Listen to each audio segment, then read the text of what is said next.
Então, pessoal, semana passada a gente começou falando de entorse lateral do tornozelo, né? Que é uma situação uma situação bastante relevante. Peraí, deixa eu só admitir as pessoas que estão entrando aqui. É uma situação bastante frequente aí na nossa prática clínica. Enfim, com uma incidência alta, né? Se a gente for pensar aí nas lesões, no entorse, a gente leva a lesão de tecidos moles, né? Principalmente o ligamento. Principalmente não é o ligamento que vai ser acometido, pode ter lesão tendínea também, mas principalmente os ligamentos que são acometidos nas entorses, né?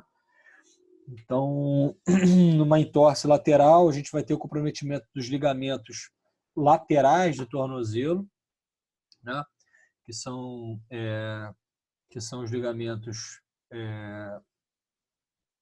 talofibular anterior, né? Que é o mais acometido em 73% dos casos, o calcâneo fibular e o talo fibular posterior, né? São os três ligamentos aí que compõem esse compartimento ligamentar lateral do tornozelo, né?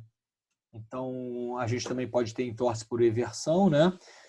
No qual os ligamentos do compartimento medial que vão ser acometidos, né? São os ligamentos deltoide, que é composto por 4 ligamentos, esses 4 ligamentos aí, né? Tipo talar posterior, tíbio talar anterior, ligamento tíbio navicular e o tíbio calcâneo, né? Que vão formar o ligamento deltoide, que vai ser comprometido, que pode ser lesionado numa entorse por eversão, né? Quando o tornozelo vai para dentro, né? Ou então, em alguns casos, quando faz uma rotação aí na perna. Então, a entorse ela pode ser dividida em aguda ou crônica. A gente vai falar de lesão lateral, de entorse lateral aguda, né? Ou então crônica, que são as instabilidades crônicas do tornozelo, que pode estar associada aí a condições subtratadas, né? Ou então que não deram a devida atenção, né? Então, a entorse lateral aguda vai ser caracterizada por um evento de 72 horas ou quando apresenta um edema significativo, né? Dor importante, descarga de peso limitada, padrão de marcha alterado na maioria dos casos e a amplitude de movimento ela vai estar alterada em algum momento, né? Seja o grau que for, grau 1, 2 ou 3, né? Quanto maior o grau aí, maior vai ser o comprometimento, né? De dor, de edema, enfim, de dificuldade de descarga de peso, né? Então tem uma relação aí com a gravidade da lesão.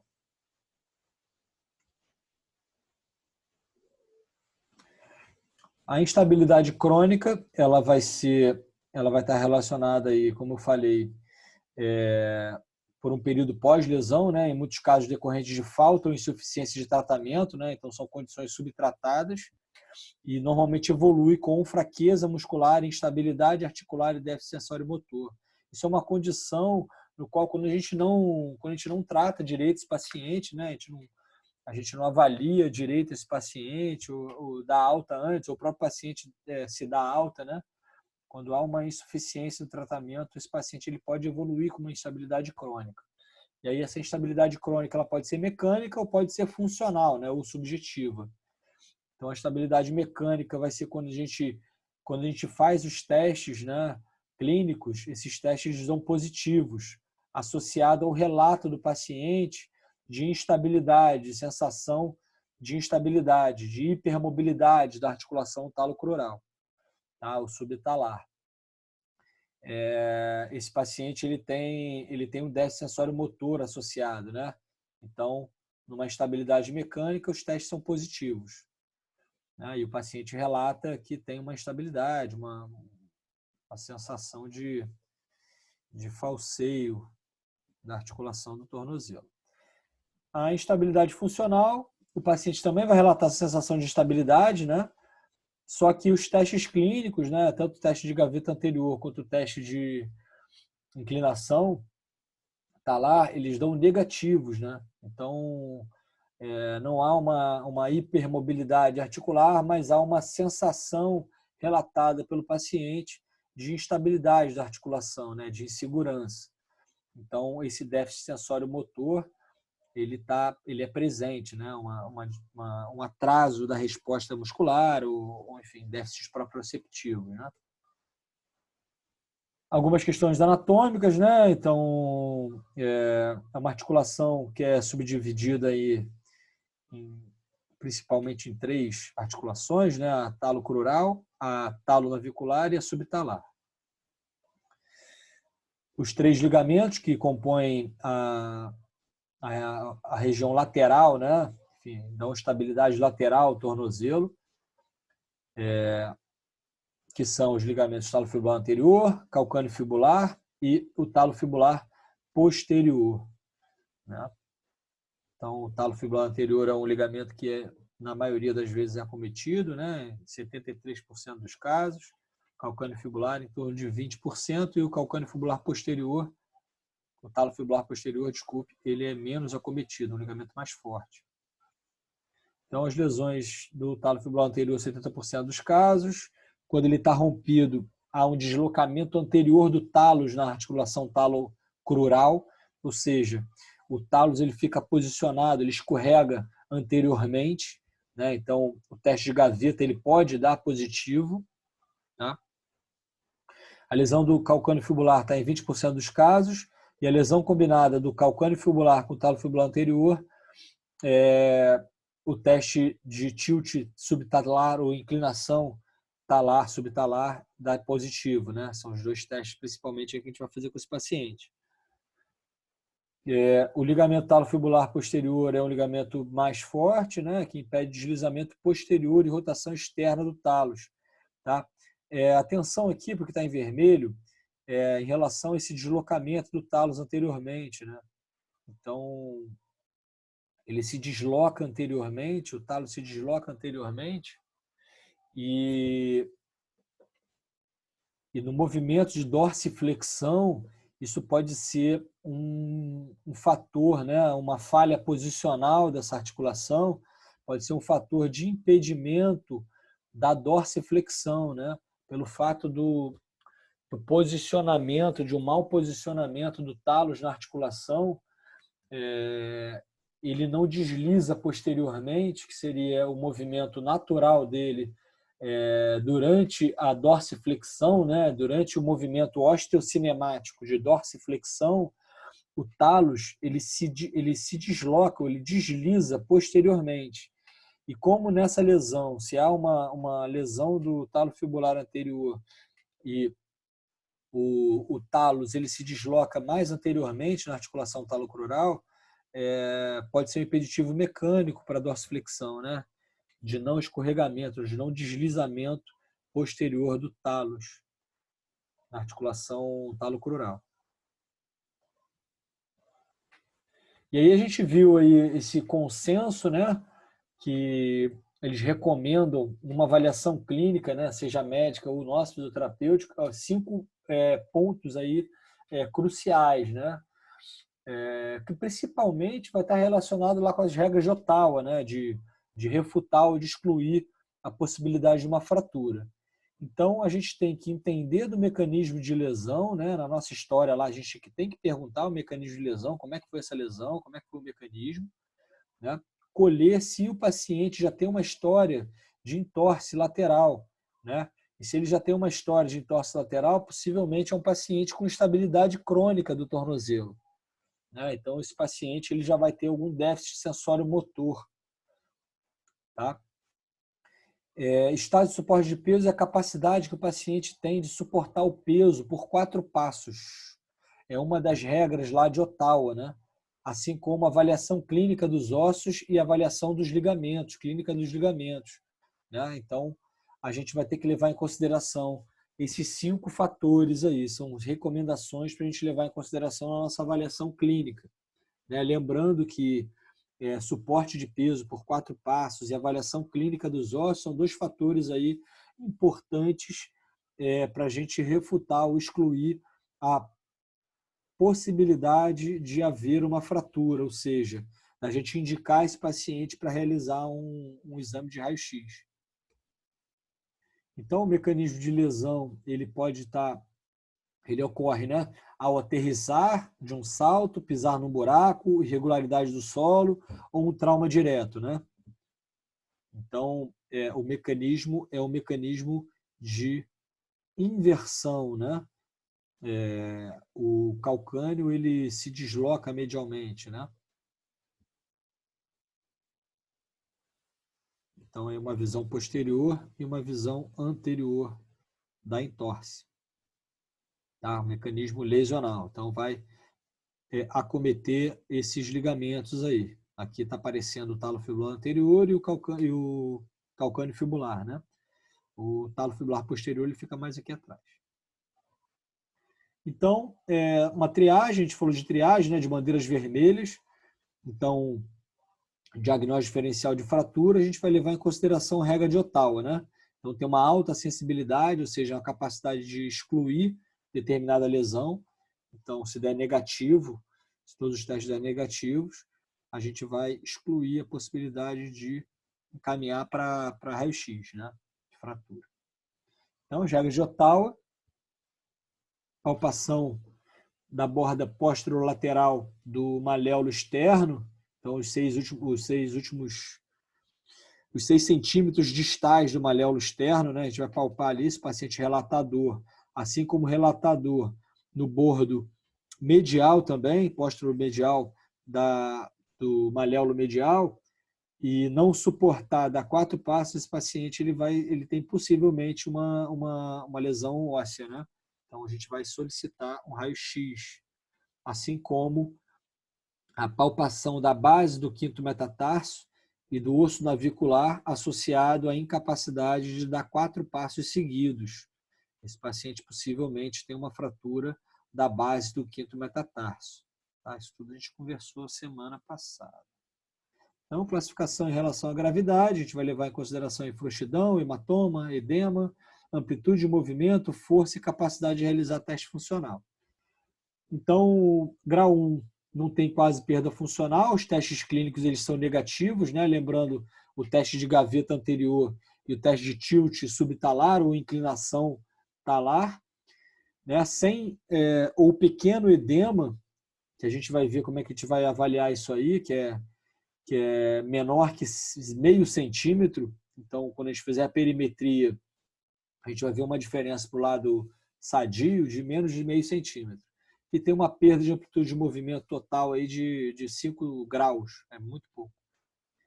Grau 2 vai ter perda funcional, alguma perda funcional, o teste de gaveta anterior ele pode dar positivo, né? Sugerindo uma lesão de talo fibular anterior, de ligamento talo fibular anterior.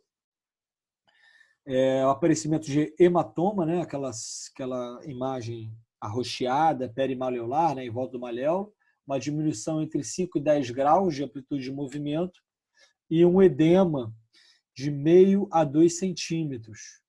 Tá? O grau 3 já é uma lesão bem mais extensa, né? Já tem lesão total aí de ligamento talofibular anterior, de calcâneo fibular também, né? De talo fibular posterior também, já é uma lesão bem extensa, uma instabilidade bem grande, né? Então, é um paciente no qual a gente vai ter que ter um pouco mais de cuidado, né? Enfim, é um paciente que vai precisar de um tempo maior de repouso. Quando a gente conversar lá sobre o tratamento, a gente vai entender isso aí, tá? Beleza, pessoal? Até aqui? Tudo bem? Beleza.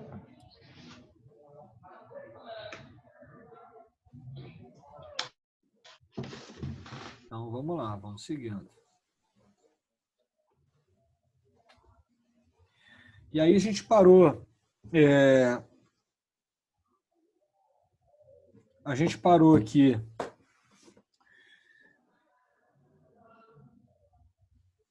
nos testes.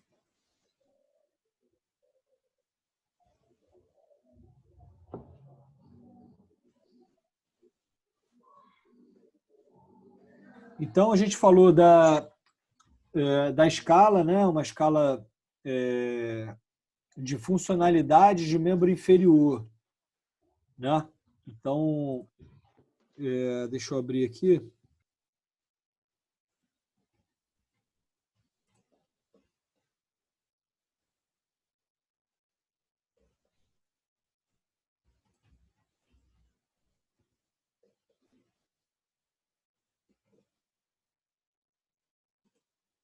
Vocês conseguem ver a escala? Não, né? Aqui agora. Então, uma escala de funcionalidade, né, de membro inferior. Então, a gente vai assinalar aqui, são 20 questões, se eu não me engano. Exatamente, são 20 questões. E aí a gente vai perguntar para o paciente e o paciente vai responder. O paciente também pode pegar a ficha e simplesmente anotar e a gente vai acompanhando. Tá?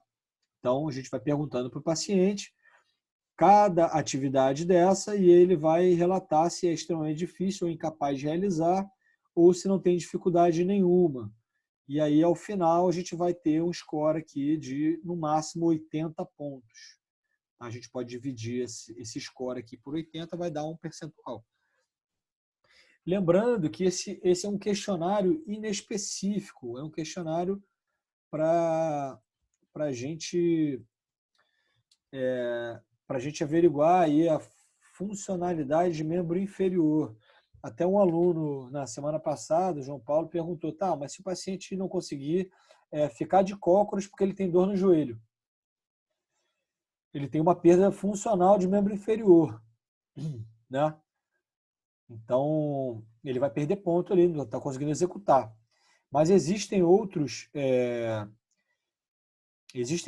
escalas na qual são escalas mais específicas, como a gente pode ver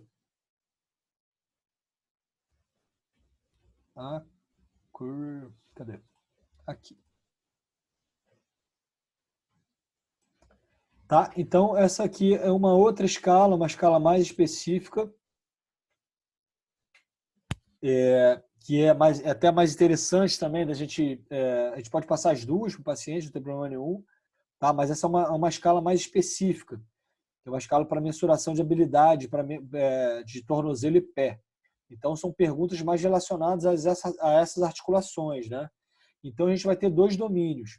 Um domínio de atividade física e um domínio de uma escala de esporte, tá? Então, são dois domínios aí. Eu vou passar essa escala para vocês. Então, a gente vai assinalar aqui da mesma forma, tá? Aqui é 0 e aqui é 4. Então, 0, 1, 2, 3 e 4. E NA ele não pontua, tá? Para aquela pergunta. Então, a gente vai assinalando aqui e, ao final, a gente vai ter um score por 100, tá? A gente vai ter um score por 100. A gente vai assinalar, vai pontuar cada item desse aqui e daí, ao final, a gente multiplica por 100 para poder ver o percentual. E aí, se o paciente não realiza atividade física, a gente não é um atleta, melhor dizendo, ou não realiza atividade física, a gente pode descartar isso aqui e só ter um score para as atividades da vida diária desse paciente. Tá? Beleza, pessoal? Posso seguindo? Isso aqui é bem autoexplicativo. Você vai perguntar para o paciente vai assinalar, ao final vai dar um score total, tá? E esse score a gente multiplica por 100 aí para poder dar um percentual.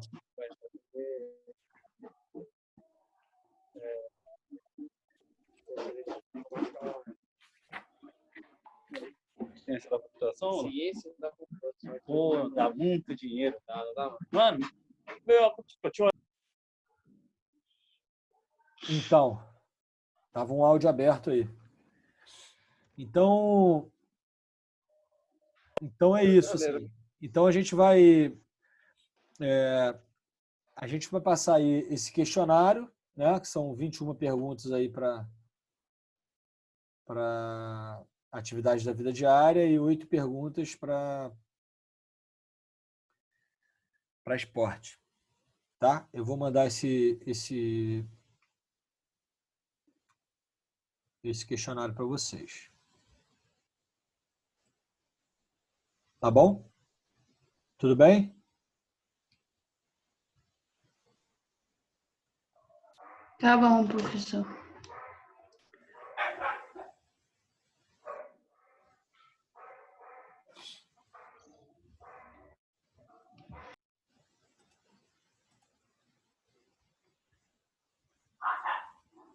Então,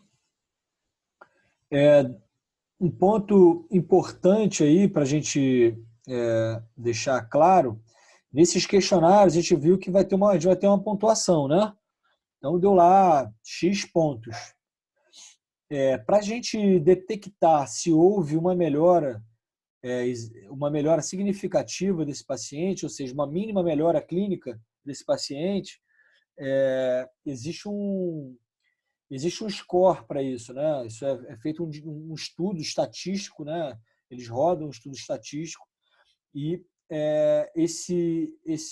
essa mudança mínima clínica, ela é dada como mudança mínima clinicamente importante.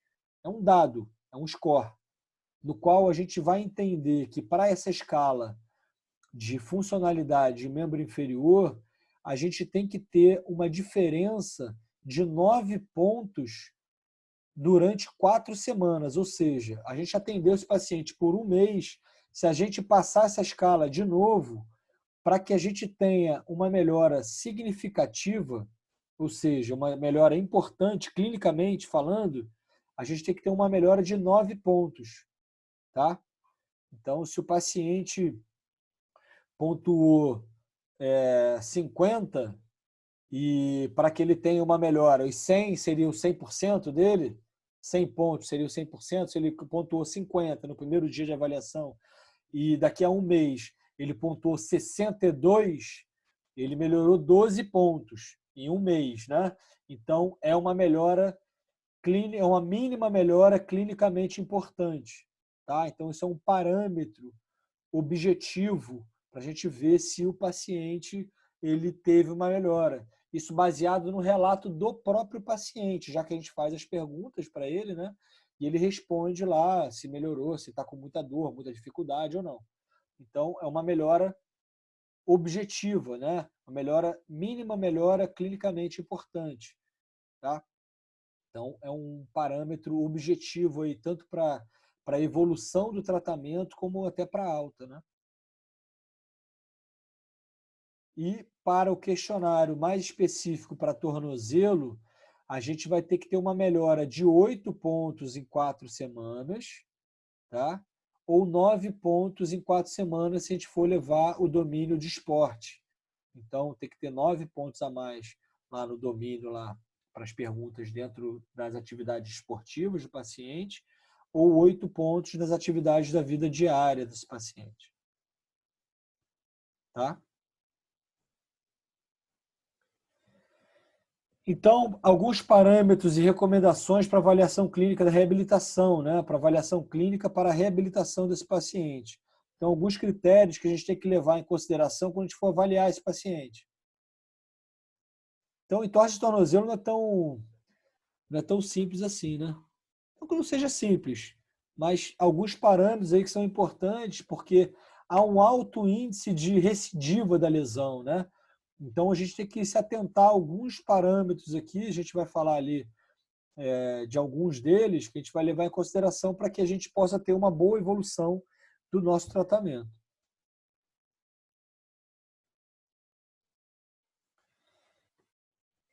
Não tem como tirar isso aqui daqui não, né?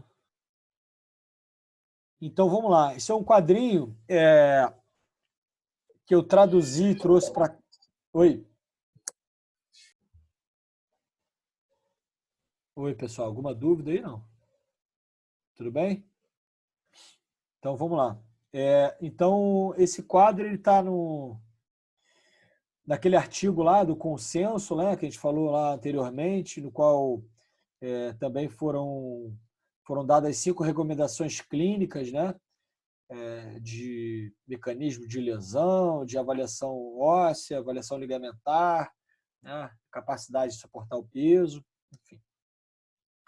Assim como essas 10 recomendações aqui de critérios para a gente avaliar o nosso paciente, para a gente direcionar o nosso tratamento fisioterapêutico. Então, o que é avaliar? Avaliar a dor. Por que avaliar a dor? Para que a gente tenha uma orientação para a progressão e efetividade do tratamento. E como a gente vai avaliar? Através de um questionário, FADI, que é um questionário que não é traduzido ainda, assim como também a escala numérica de dor, que é bastante usada e é validada, enfim. Então, a gente pode usar aí a escala numérica de dor, né? Aquela escala lá de 1 a 10, onde, de 0 a 10, onde 0 não é dor nenhuma e 10 é dor extremamente insuportável, né?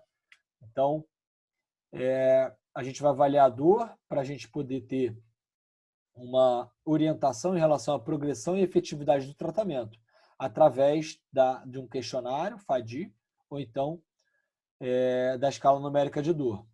Edema, para a gente mensurar a eficácia das intervenções ativas, a gente vai mensurar isso através de uma medida perimétrica, que é uma medida em 8, que a gente vai ver aí à frente. Tá? Então, a gente vai fazer uma perimetria, a gente vai medir com uma fita métrica a articulação do paciente e vai comparar com o lado sadio. A gente vai mensurar a ADM, né? Os pacientes que têm perda de amplitude de movimento de dorsiflexão, eles têm uma propensão maior a desenvolver uma instabilidade crônica do tornozelo, uma instabilidade articular. Tá? E os pacientes que sofrem de entorse lateral do tornozelo, a gente não falou lá que pode ter que o ligamento talofibular anterior ele é extremamente acometido, e quando ele está acometido, há um deslizamento do talos anteriormente, e esse posicionamento mais anterior do talos, ele não impede ou ele dificulta o deslizamento posterior do talos no movimento osteocinemático de dorsiflexão. Então, quando a gente faz a dorsiflexão, o talos ele se desloca posteriormente. E quando a gente tem uma entorse por inversão, há uma falha posicional do talos mais anterior. Então, há um desajuste articular, um desajuste mecânico. Então, há um impedimento ou uma dificuldade na movimentação de dorsiflexão. Então, uma restrição da dorsiflexão nesses pacientes. Então, além disso, esses pacientes que têm uma perda de dorsiflexão, eles estão mais propensos a desenvolver uma instabilidade crônica do tornozelo, articular do tornozelo. Tá?